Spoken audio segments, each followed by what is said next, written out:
guys, it's Natalie Wilson from High Heel Diaries YouTube talk show, and I want to thank you for taking the time to come back again and watch another interview with these inspiring women. These women are inspiring other women one story at a time. So before I go any further, I want to share with you that for 2017, the rest of 2017 and 2018, I and 12 other women have been asked to be ambassadors for a wonderful non-for-profit charitable foundation called After Breast Cancer. Alicia Vianga in Toronto here heads the organization. It's a fabulous organization. She provides free prosthetics and brassiers to women that are going through reconstruction and that cannot afford it. So it's a great thing, because I remember when I was going through the reconstruction process, I certainly didn't know it was available. So the one thing I want to ask of you is to please go on to afterbreastcancer.ca, because without help and donations, this program cannot work. So please go on and have a look and see what else she offers. Also, when the ambassadors were introduced, we had a wonderful gala. Alicia also gave us a great photo shoot. We were pampered like queens. And we have this wonderful calendar that we're all a part of now. And I'm going to show you my little picture. This is me. So there's a lot of women here. All the ambassadors are on here. And it just introduces them. So these calendars are available on the After Breast Cancer website for $20 for one and 3 for $50. So the money goes to help out the foundation. Okay, so please help out. Septicemia is an infection of the bloodstream that can turn into an often fatal condition called sepsis if left untreated. Now, sepsis has contributed to more than half of all deaths from infectious diseases in Canada.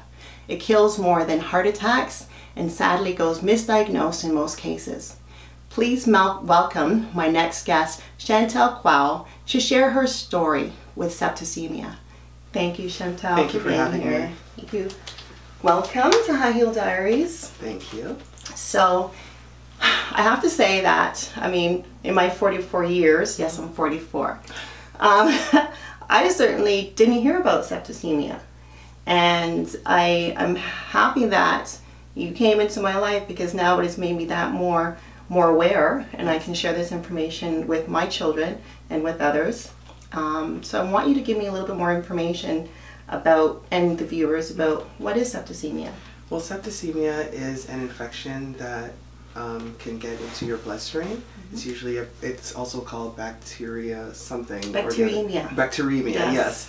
And it can get into your bloodstream in numerous ways, and if left untreated or undiagnosed, it can turn into sepsis. Right. And if that is not treated in a timely manner, then it could turn into septic shock, which means you have low blood flow and you're pretty much on the verge of death. Wow. Yeah, no, or will die. Yeah, I heard that. So yours started out as septicemia? Yes, it did. Okay.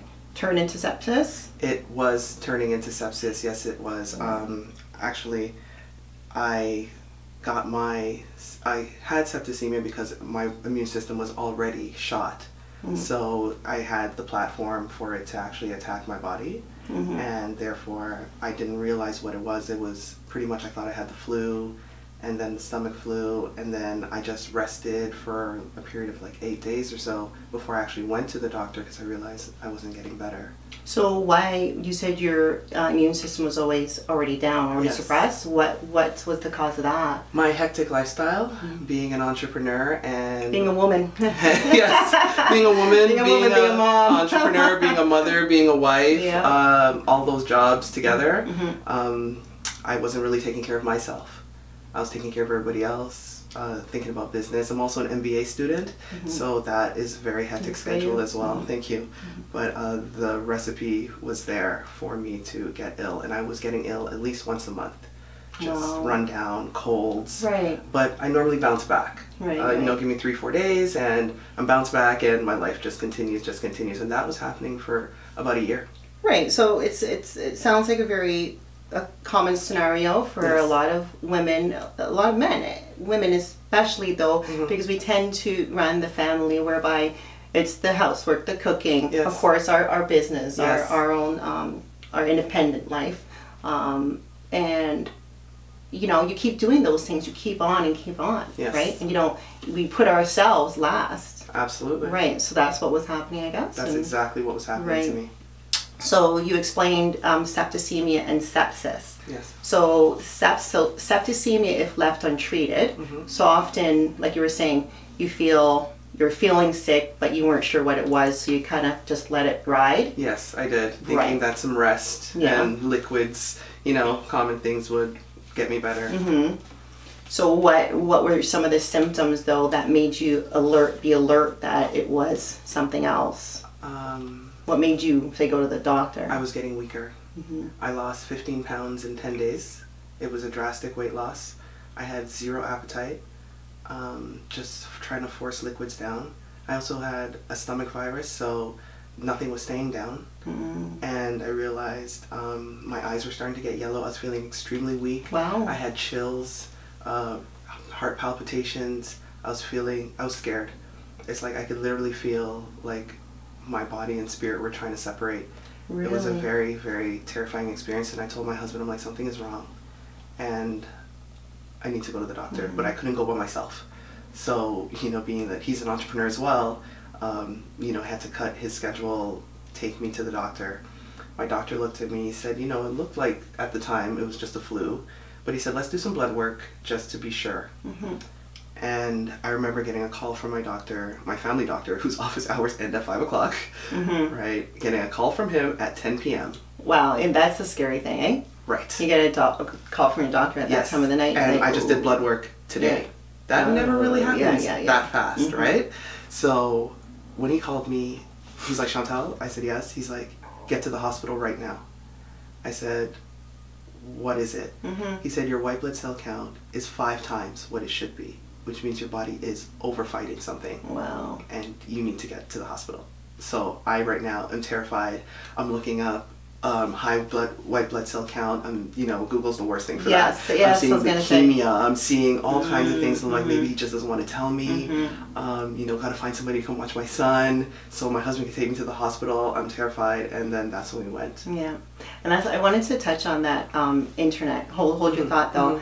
The internet can be good and it can be bad. Yes. I remember when I was diagnosed with breast cancer and the type of breast cancer that it was, I of course Googled it, and I Googled more and I would learn information from different sites, and some are reputable and some are not. And you know, I thought, okay, this is the end of my life, but not so much. Yes. Right? The type of breast cancer I had was an early stage and very curable.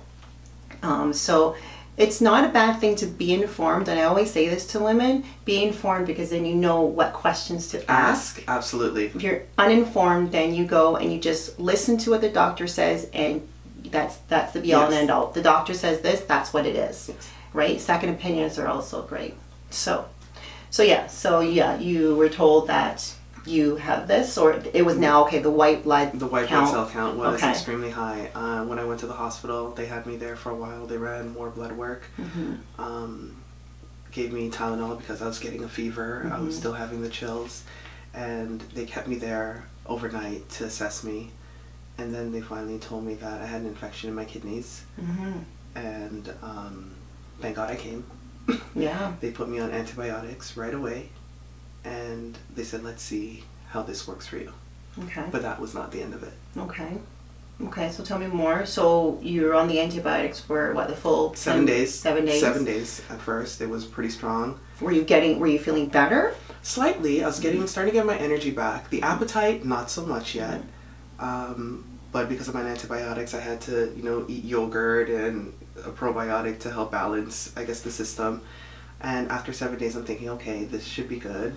On the mend, you know, not 100%, but I'm on the mend. But then I still wasn't feeling like myself, and the medication was over. So I went back to the doctor, more blood work to see if we got everything, got the results back. They didn't get everything. So now I need a second bout of antibiotics to see if we can clear out the infection in my system. Like, okay, the second one should definitely do it, right? The second one should definitely do it. I take it for 7 days. I'm going through the motions. I'm starting to eat a little more. I'm feeling, okay, this is working. I'm starting to feel a little better. Yeah, you're starting to feel on the upswing, right? Right, so I'm like, okay, this is working. Finished the antibiotics, went back to the doctor, got my blood work, right? Expecting to hear, we've got it all. It's still in your system. Wow.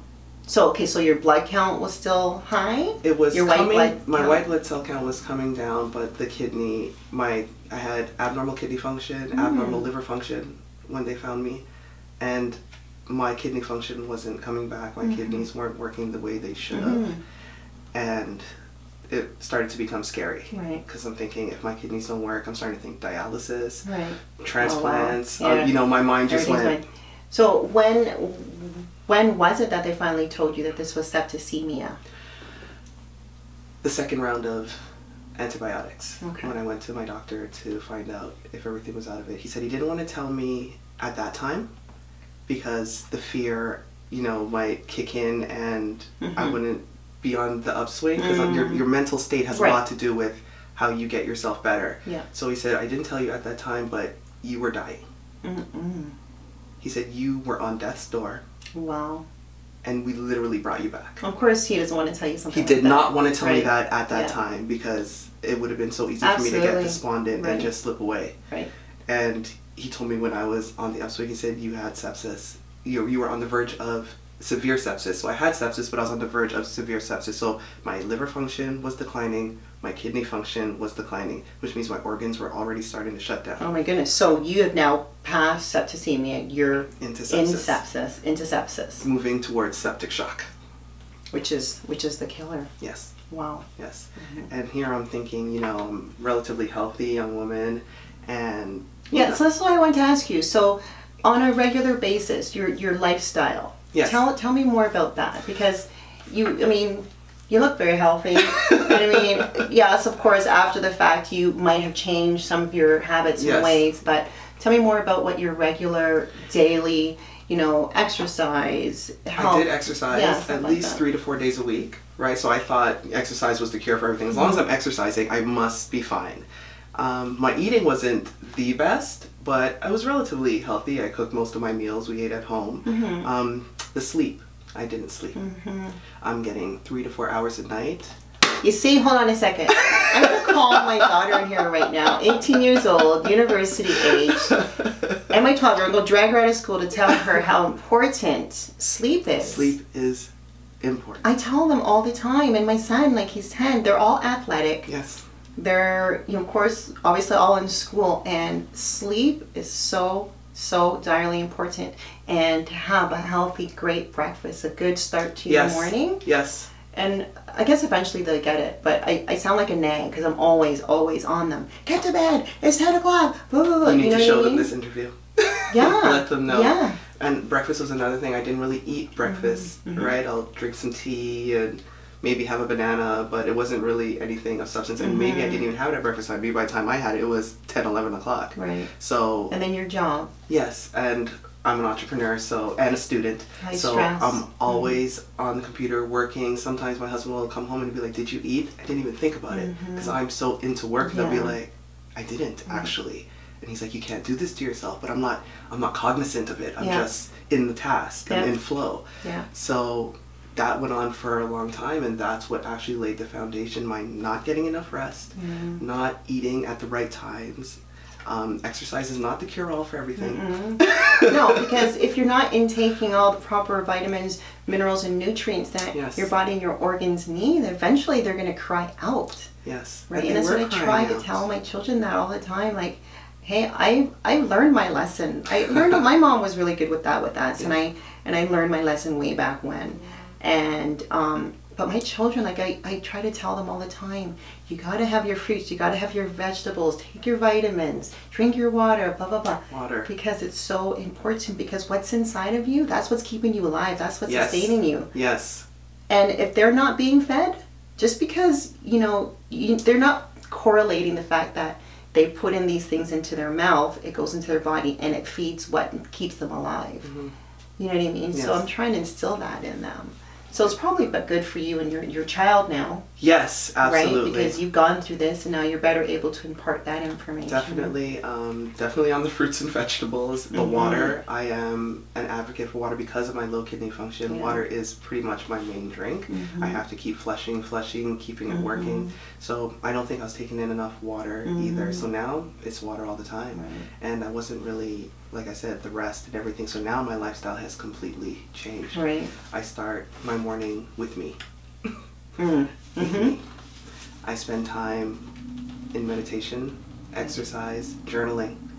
That wasn't something that was regularly part of my life as well. There was no real outlet for me to get my ideas, my thoughts, other than working. Yeah. Right? But that's not a relaxing state of creativity. Yeah. That's not really a way for me to express what's going on inside of me. So journaling was something that I actually picked up and was so beneficial for my mental health. It's very good. You know what? And every time when we speak, I love talking to you because we just reflect on so many things that we didn't realize were before, but we're now looking at it now and how important it was. Diaries. So this whole show, High Heel Diaries, the reason Diaries came about is pretty much what you were talking about. It's because we women especially keep these things internal. We think about them. Yeah.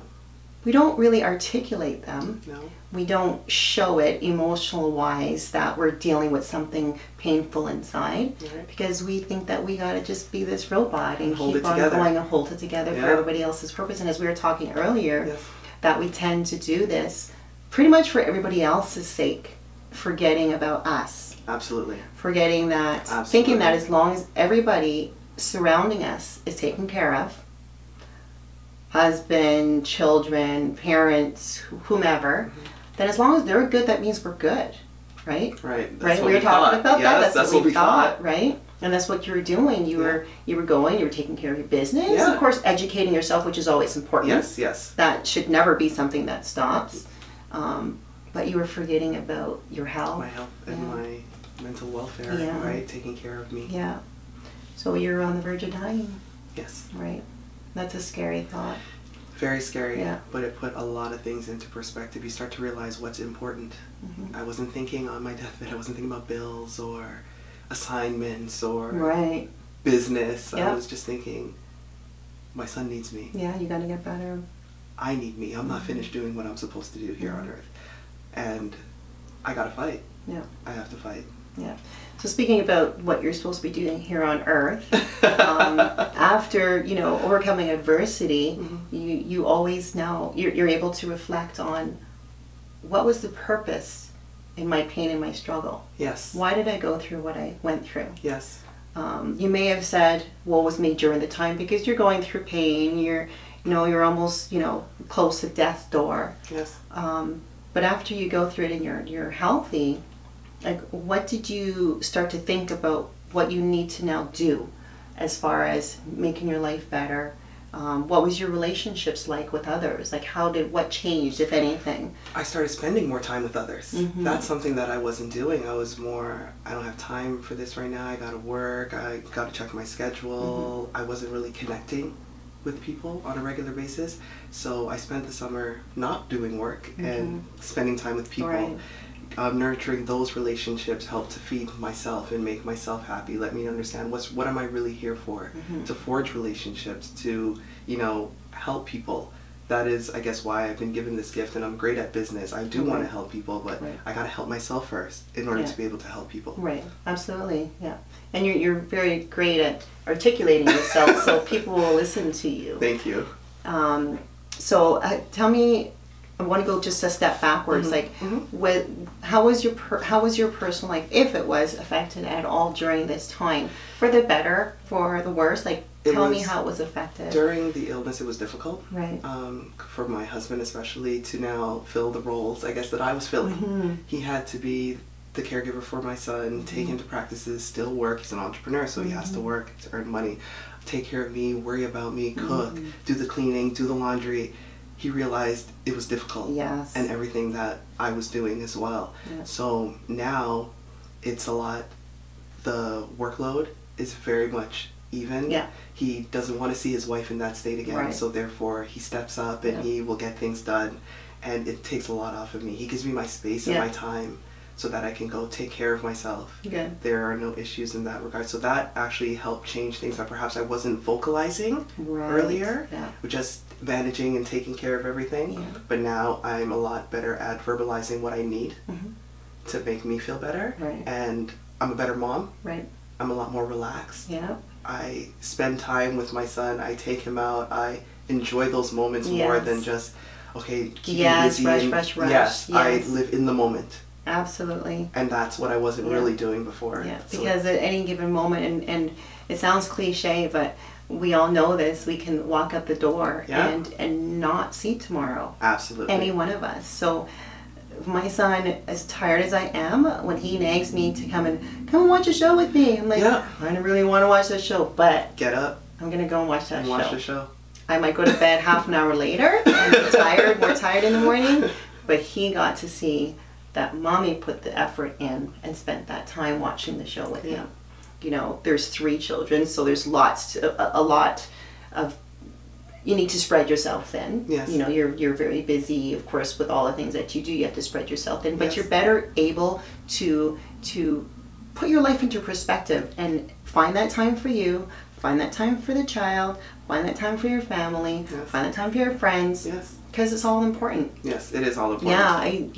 It's very important, and a lot of us don't know how to do that. Absolutely. And it takes going through something like this, unfortunately. Fortunately and unfortunately, because I always say that I would never take away the fact that my cancer came back. It sounds crazy, but it put me in such a better place in life. I wouldn't have realized some of the things that I realize now, or understand some of the things I understand now, had that not happened. That is true. You know what I mean? And so I wouldn't take it away.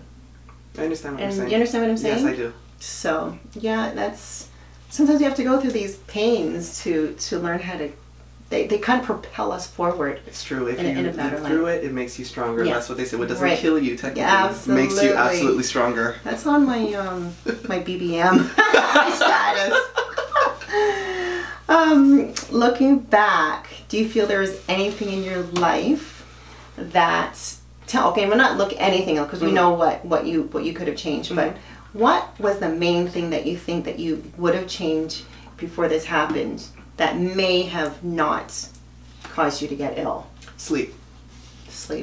I think sleep would have been the one thing that would have caused my body to be able to fight. Absolutely. How much on average do you think you slept per night? I would say 3 to 4 hours of actual good sleep, How because do you it takes that? time to fall asleep, and then you know, I get up and I toss and turn, my head's spinning with ideas. I'm not getting into full deep sleep. No, I understand that. Right? So now it's so different. I'm in bed a lot earlier. I'm sleeping for at least 8 hours. Right? I take my time getting up. When I get up, I'm still spending me time. I don't just jump into working mode, which is what I used to do. I used to get up to my phone and just start. No, for at least an hour after I'm up, I don't even touch it. Yeah, good. And it's made all the difference. That's good.